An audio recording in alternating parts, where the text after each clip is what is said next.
Hi, what is love? Is love an idea or is it action?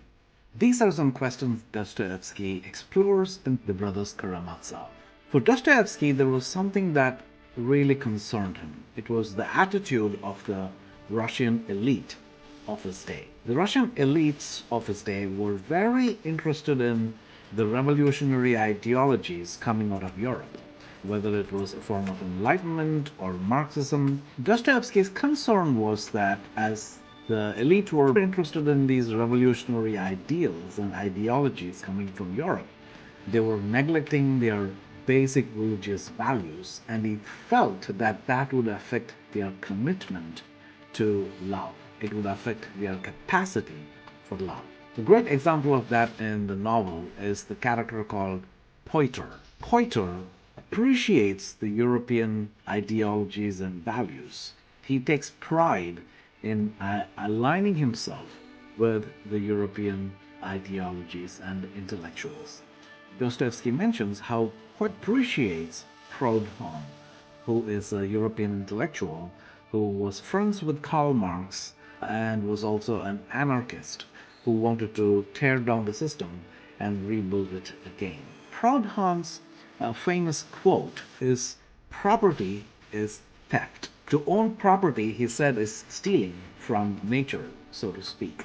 So here's the interesting part. Pyotr appreciates and wants to be seen as someone who aligns with Proudhon. At the same time, Pyotr owns a lot of property. He doesn't just own property, he owns 1,000 serfs that work in his estates. Serfs are peasants who almost are like slave labor in the Russian society of that time. And what we see here is that Pyotr becomes a great example of what Dostoevsky considers ideological hypocrisy. Pyotr aligns with this European intellectual who says property is theft. He wants to be seen as someone who is a part of this revolutionary ethos.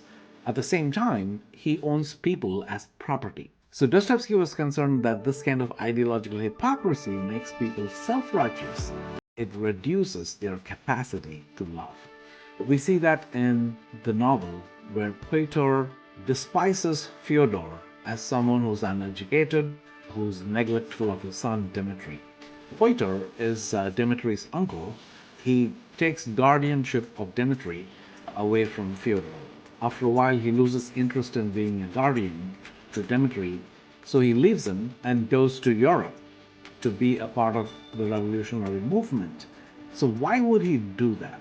Why would he want to be seen as this very good person who's fighting in a big revolutionary cause, while at the same time abandoning a young man to whom he made a promise? To understand this, we need to understand the inner psychology of how revolutionary movements work. A great example of that is something we see in Lenin, who spearheaded the communist revolution in Russia in 1917. And in 1919, just 2 years after the bloody revolution, he wrote this to one of his comrades, Maxim Gorky. He said, "We do not have time to pay attention to individual complaints. Our job is to overthrow the old regime and build a new society." What do we see here? We see here a lack of concern for the individual while being concerned about the masses. So the individual can fall through the cracks, and that's okay. This is what Pyotr is doing. He is concerned about these big revolutionary movements and ideas in Europe while he abandons the young man Dmitri, who he took under his guardianship. Dmitri needed a good shepherd, so to speak. And what we see in Jesus is the opposite of what Lenin talks about. What we see in Jesus is care for the individual. In Luke 15, Jesus talks about how a good shepherd is somebody who would leave the 99 sheep and go after the one lost sheep. And when the one lost sheep is found, anxious and desperate, the good shepherd would pick up that sheep, put it on his shoulders, and bring the sheep back home. Dmitri was neglected by his father. What he needed was a good shepherd. But what ended up happening is Pyotr adopted him and then abandoned him, creating in Dmitri a deep scar of how he viewed himself as being an unwanted person.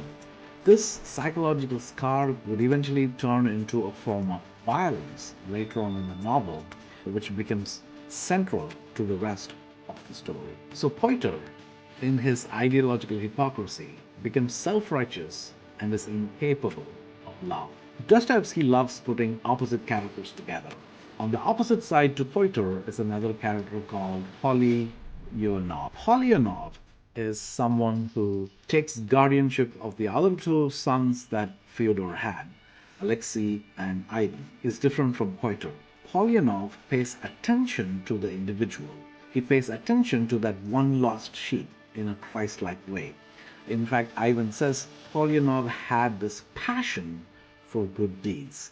And Dostoevsky comments that Polyonov recognized the uniqueness of Alexei, who eventually becomes the protagonist of the novel. And it was Polyonov's attention to Alexei and in helping him develop into a young man is what helps Alexei develop a deeper moral conscience and makes him into a compassionate young man. What we see in Dostoevsky here is he places these two contrasting figures, Pyotr and Polyonov, to give us a sense of what love really is. Love is not about having the right ideas. Love is about actions. Love is not about going on these ideological battles, so to speak, that we often see in social media, where people fight with each other about what is the right idea to help billions of people. And in fighting with each other about all these ideas about helping billions of people, they fail to act to love the individuals who are in front of them. And this is what Dostoevsky was trying to critique in terms of the ideological hypocrisy among the elite, which took away their capacity for love. So, if we want to be people who are loving, what Dostoevsky is calling us, in some sense, is to love the individual in a Christ-like, self-giving way. And if each of us would do that, then billions of people will all feel care and love. That is the message that Dostoevsky gives in the first few chapters of this book, and he will explore as the book goes on further. So next week I'll make another video. There is another video I did last week that relates to this idea of how ideology shapes our ability to love. I'll put a link to that video down below. Please watch that if you have time. And I'll see you in the next video. Bye for now.